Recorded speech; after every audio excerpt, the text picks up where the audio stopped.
akala mo na ang pag-iyak ay pang drama scenes lang, nagkakamali ka.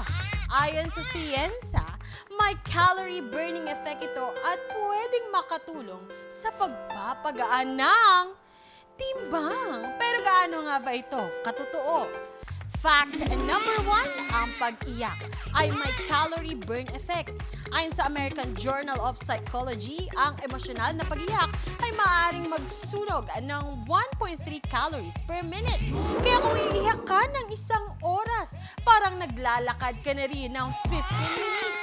Mas effective sana kung may kasamang pagtakbo palang sa ex mo. Fact number 2, may tamang oras para masulit ang iyak workout. Ayon sa St. Paul Ramsey Medical Center, ang stress-induced crying ay nagpapababa ng cortisol, isang stress hormone na may kaugnayan sa weight gain. Pinakamainam umiyak sa pagitan ng 7 p.m. to 10 p.m. dahil ito raw ang oras kung kailan pinakaaktibo ang katawan sa pag-release ng stress hormones. Kaya kung gusto mong epektibo ang pag-iyak mo, wag na sa tanghaling tapat. Baka pawis lang ang lumabas at hindi stress hormones. Fact number 3 pala, hindi lahat ng luha ay pampapayat. May 3 klase ng luha, pero isa lang ang may weight loss potential. Una, basal tears, pang-moisturize ng mata, walang effect sa timbang. Sunod naman ang reflex tears, tumutulong kapag hiniwa mo ang sibuyas. Nice try pero hindi counted. Next naman ang emotional tears, ang tunay na bida. Dito lang matatagpuan ang stress hormones, cortisol at prolactin na pwedeng makatulong nga sa weight regulation. Kaya kung gusto mong pumayat, tiyakin mong may feelings ang pag-iyak mo.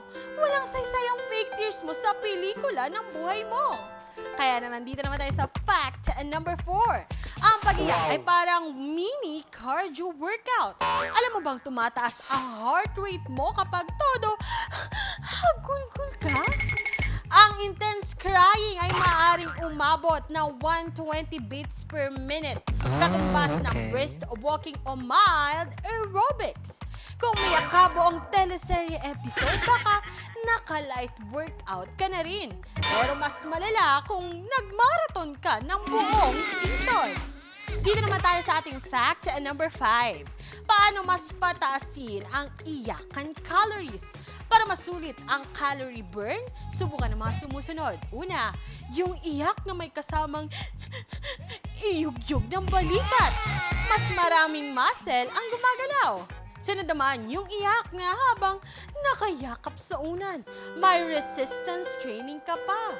Sunod naman, yung iyak habang may background music na masakit sa puso. Mas intense ang emotion, mas maraming stress hormones ang nare-release. Kaya di naman tayo sa ating fact number 6. Pampaganda rin daw ang pag-iyak. Wow! So, hindi lang pala ito pampapayat, pampaganda rin dahil may detox effect. Inilalabas ng luha ang toxins mula sa mata. Meron din itong skin glow. Matapos ang matinding iyakan, minsan mas glowing ang balat o mukhang zombie. Depende sa iyak level mo. Di naman tayo. Warning! Huwag masyadong todo iyak. Baka naman mamaga ang mata mo at magmukhang sinapak ng kapalaran. Tungo naman tayo sa ating fact number 7. Iwasan ang iyak. Tapos, kain combo. Naku, self ha? Maraming umiiyak kasi habang kumakain ng ice cream o chocolate bar. Wow! Ito naman, bad news. Nababalik mo lang kasi ang calories na na-burn mo dahil sa iyak. Kaya kung hindi mo kayang pigilan, baka iyak mo, taba mo ang ending. So, pwede ba itong official weight loss strategy?